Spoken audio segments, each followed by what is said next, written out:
Hello students, आज हम geography chapter 3 minerals करने वाले हैं क्लास 8 का। ये पार्ट 3 रहेगा। ठीक है। इससे पहले हमने ऑनलाइन क्लास में भी डिस्कस करा है रिगार्डिंग दिस चैप्टर। सो अब हम बात करने वाले हैं एक बहुत इंपॉर्टेंट मिनरल्स की या रिसोर्स की हमारे, जिसका नाम है पावर रिसोर्सेज। पावर रिसोर्स क्या होता है? पावर रिसोर्स मतलब जहाँ से हमें कोई ना कोई पावर जनरेट हो रही हो, चाहे वो इलेक्ट्रिसिटी हो, ठीक है, चाहे वो न्यूक्लियर पावर हो या कोई भी चीज़ जहाँ से हमें एक एनर्जी मिल रही हो। ठीक है, रीड करेंगे। Sunny mother began with her day with switching on geyser. She iron Sunny school uniform before waking up him. She then rushes to the kitchen to prepare a glass of orange juice for him in the blender. Sunny, have you finished taking bath? Come and have your breakfast. Call out mother while preparing breakfast on the gas stove for Sunny.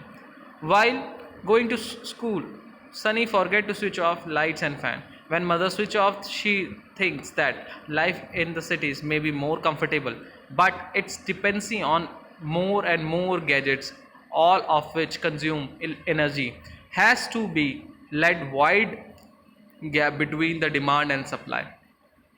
With the advent of the science and technologies, the lifestyles are changing very fast. आप देखो यहाँ पर एक story या एक example हमें बताया हुआ है एनर्जी के बारे में, इलेक्ट्रिसिटी के बारे में। आज हमारे दिन से लेकर रात तक, जब तक हम सोते हैं, इवन हम जब सोते भी रहते हैं तो भी हमारे घर में कुछ ना कुछ चलता रहता है, चाहे फ्रिज है, चाहे इन्वर्टर है, चाहे फ़ैन है, चाहे लाइट्स है। तो ये क्या है? ये हमारी लाइफ का एक बहुत इंपॉर्टेंट हिस्सा बन चुका है इलेक्ट्रिसिटी। और इलेक्ट्रिसिटी हमारे लिए एक बहुत इंपॉर्टेंट रिसोर्स है। आज की डेट में अगर हम विदाउट इलेक्ट्रिसिटी सोचे भी तो हम शायद इतना अच्छी तरीके से सर्वाइवल नहीं हो पाएगा, या हम ये कह सकते हैं पूरे ह्यूमन काइंड की, पूरे मैन काइंड की जो डेवलपमेंट है वो रुक जाएगी। कैसे रुक जाएगी? क्योंकि देखो आपके पास जितनी सारी चीज़ें हैं वो सब इलेक्ट्रिक चीज़ें हैं। ठीक है, सब इलेक्ट्रिक चीज़ें हैं, सब आपके पास जो चीज़ें मिल रही हैं वो सब इलेक्ट्रिक से जुड़ी हुई हैं। अगर आपके पास इलेक्ट्रिसिटी ख़त्म है, रिसोर्सेज ख़त्म है, इसका मतलब आप जो है आगे डेवलपमेंट नहीं कर सकते। ठीक है, तो ये जो चीज़ें हैं ये जुड़ी हुई हैं एक दूसरे से। ठीक है, अगर देखो इलेक्ट्रिसिटी नहीं होती तो आप ऑनलाइन क्लासेस भी नहीं ले सकते, ये भी एक इंपॉर्टेंट फैक्टर है। क्योंकि क्लासेस क्यों नहीं ले सकते? क्योंकि इलेक्ट्रिसिटी नहीं है, तो आपका मोबाइल या लैपटॉप चार्ज ही नहीं है। जो चार्ज ही नहीं है तो फिर उसके बाद वो कैसे चल सकता है? ठीक है, तो बहुत इंपॉर्टेंट है और हमें इसकी अहमियत समझनी चाहिए। हमें सेव करनी चाहिए इलेक्ट्रिसिटी। ठीक है, पावर हमें अपनी सेव करनी चाहिए, क्योंकि अगर हम इसको सेव नहीं करेंगे तो इन फ्यूचर हम अपने जो भी हमारा जो आने वाली पीढ़ी है हम उसको क्या देंगे अगर आज ही हम वेस्ट करेंगे हर एक चीज़ को। ओके, सो नेक्स्ट, पावर और energy plays a vital role in, vital मतलब important role in the life. We also need power for industry, agriculture, transport, communication and defense. Power resources may be broad category and categorized as conventional and non-conventional resource. देखो ये मैं आपको पहले बता चुका हूँ, ये तो इन्होंने चलो इंडस्ट्री एग्रीकल्चर का नाम ले लिया, ट्रांसपोर्ट, कम्युनिकेशन, डिफेंस का, लेकिन कोई भी चीज़ या कोई भी डेवलपमेंट आगे नहीं बढ़ सकता अगर वहाँ पर इलेक्ट्रिसिटी नहीं है, क्योंकि इलेक्ट्रिसिटी के बिना इलेक्ट्रिक इक्विपमेंट बेकार है। जो भी हम डेवलपमेंट कर रहे हैं वो सब बेकार है। ठीक है, वो यूजलेस है। ओके, नेक्स्ट है, इसमें बताया हुआ है कन्वेंशनल सोर्सेस। कन्वेंशनल सोर्सेस क्या होते हैं? Conventional sources of the energy are those which have been in common use for long time. Firewood, fossil fuels are two main conventional sources. ये बहुत इंपॉर्टेंट है, इसको ज़रा मार्क कर लीजिए बच्चे। सो कन्वेंशनल रिसोर्सेज वो रिसोर्सेज हैं जो कि हम बहुत लंबे समय से यूज़ कर रहे हैं। ठीक है, और उसमें बहुत अच्छा एग्जांपल जो हमें दिया हुआ है फायरवुड और फॉसल फ्यूल्स। फायरवुड का मतलब जो लकड़ हम यूज़ करते हैं, ठीक है, लकड़, कोल। फॉसल फ्यूल्स, कोल्स या पेट्रोलियम वगैरह जो भी हम यूज़ कर रहे हैं। ठीक है, इसमें जैसे ऑयल और नेचुरल गैस एक बहुत अच्छा एग्जाम्पल है। एडवांटेजेस और डिसएडवांटेजेस भी दिए हुए हैं इसमें आपको।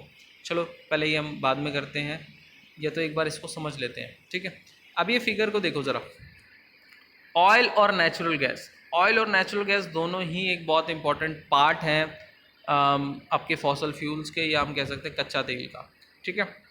एडवांटेजेस क्या है? इजी टू ट्रांसपोर्ट है, basic of petrochemical industries. Disadvantages: depletion of oxygen due to the oil spilling and gas leakage, pollutant, acid rain, explosion of new fuel in the not easier to transport, pipeline cleaner than oil and coal cheap than oil। अब देखो, oil और natural gas का पहले comparison बताया हुआ है इन्होंने, ठीक है, कि किस तरीके से ऑयल और नेचुरल गैस का कंपैरिजन। पहले कन्वेंशनल सोर्स के बारे में बताया हुआ है, उसका ही एक इम्पॉर्टेंट है ऑयल एंड नेचुरल गैस, ठीक है। एडवांटेजेस और डिसएडवांटेजेस दोनों बताए हुए हैं।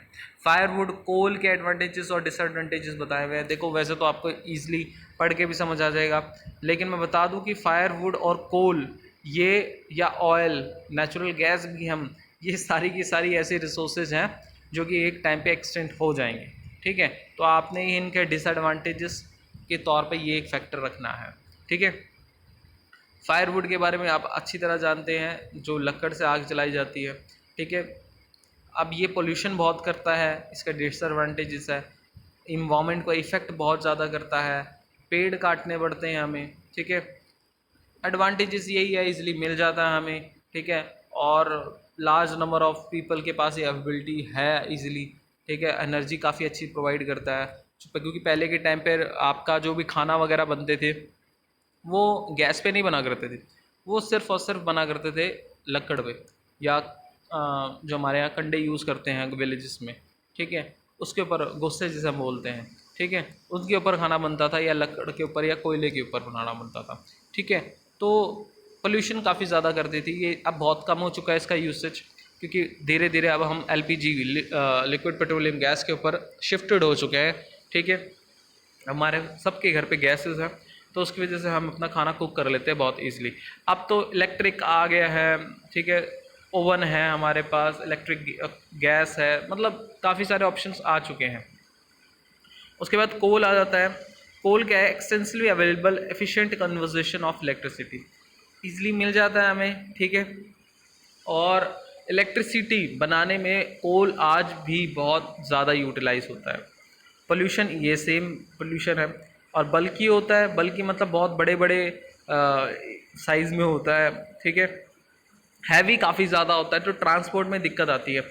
इसको ज़्यादातर जो ट्रांसफ़र करा जाता है, आपने कभी मालगाड़ी देखी होगी, ट्रेन की बात कर रहा हूँ मैं, मालगाड़ी देखी होगी अगर आपने, तो उसमें ज़्यादातर जो कोल है या ऐसी चीज़ें जो काफ़ी हैवी होती है, और एक प्लेस से, एक स्टेट से दूसरे स्टेट में ले जाना होता है, तो वो मालगाड़ी में शिफ्ट करते हैं।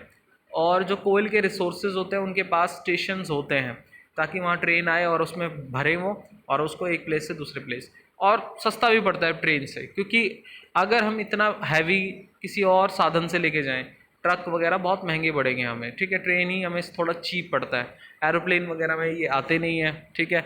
शिप्स वगैरह में भी ये थोड़ा कॉस्टली पड़ेगा। उसके बाद है हाइडल पावर। हाइडल पावर का मतलब क्या होता है? जो भी पानी से इलेक्ट्रिसिटी प्रोड्यूस करी जाती है, ठीक है। अभी तक जो हम सिस्टम हमने देखा है, अगर आपके आसपास कोई नहर है, कोई नदी है, तो उसमें आपने देखा होगा कि सिस्टम लगता है, ठीक है, एक मशीन लगती है जिससे पानी पास होता है और मोटर रन करती है, हम उसको हाइडल पावर बोलते हैं। एडवांटेजेस इसके नॉन पोल्यूटिंग, पोल्यूशन ही नहीं होता इससे, क्योंकि पानी फ्लो कर रहा, पानी का तो काम ही है बहना, तो उससे इलेक्ट्रिसिटी प्रोड्यूस हो रही है, तो कोई हार्म नहीं है। Promote irrigation and fishing, irrigation और फिशिंग, क्योंकि डैम्स बनाते हैं लोग, तो इरीगेशन के लिए आसानी हो जाता है, ठीक है। पानी इकट्ठा रहता है, तो जो आसपास के विलेजेस हैं उनके पास पानी की कमी नहीं होती। फिशिंग वगैरह भी कर लेते हैं उन डैम्स में। चीप रहता है, चीप मतलब इसमें कुछ खास ऐसा लगता नहीं, सिर्फ एक कुछ मोटर्स है, कुछ इक्विपमेंट्स लगाने पड़ते हैं, और उसके बाद इसकी बस रिपेयरिंग वगैरह का खर्चा आता है, और कोई दिक्कत नहीं है।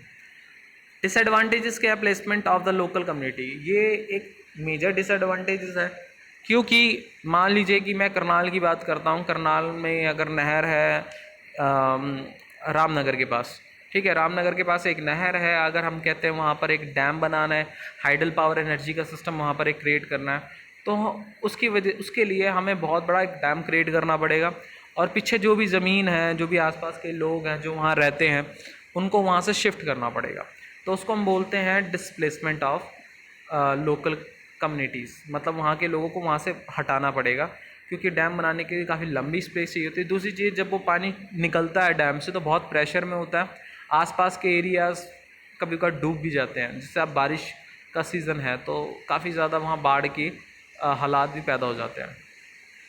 इनडेट्स लो, मतलब इसमें जो एक फ़्लो है, या हम ये कह सकते हैं कि एनर्जी का मेथड है वो थोड़ा स्लो है। एक्सपेंसिव टू सेटअप, हाँ ये एक्सपेंसिव भी होता है क्योंकि बड़ी बड़ी मशीन्स और एक सेटअप बनाना पड़ता है।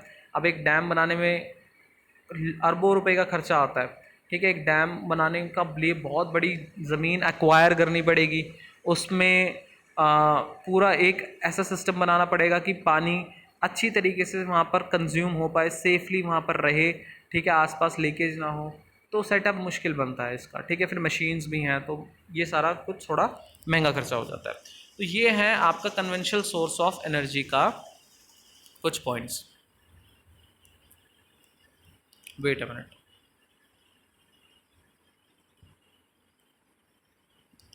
देखो इन्होंने यही सारी चीज़ें नीचे वाले इनमें एक्सप्लेन करी हुई है। पेट्रोलियम, ब्लैक गोल्ड, ये आप रीड आउट कर लेना। नेचुरल गैस जो हमने अभी पढ़ा, देखो ये हाइडल पावर जब मैं अभी समझा रहा था ना, तो इसकी मूवमेंट बहुत होती है। हाँ, ये रहा वो हाइडल पावर। आप इसको इमेज को ध्यान से देखोगे ना, ये थोड़ी क्लियर हो रही है इमेज। अब ये ध्यान से देखो, ये हो गया डैम जो पीछे है, यहाँ वाटर है, पीछे सबसे स्टार्टिंग में डैम हो गया, ये वाटर है। यहाँ ये डैम का एक जनरेटर, ठीक है, पानी रोकने का तरीका। नीचे यहाँ से पानी निकलता है, ठीक है, यहाँ एक कंबाइन होती है, टरबाइन होती है, ठीक है, और उस टरबाइन की घूमने की वजह से यहाँ से इलेक्ट्रिसिटी प्रोड्यूस होती है। तो ये हाइडल पावर इसको हम बोलते हैं, और ये बहुत इंपॉर्टेंट फैक्टर है, ठीक है। सो आज के लिए यहीं तक करते हैं, बाकी जो है नॉन कन्वेंशनल उसको हम नेक्स्ट चैप्टर में करेंगे। Thank you.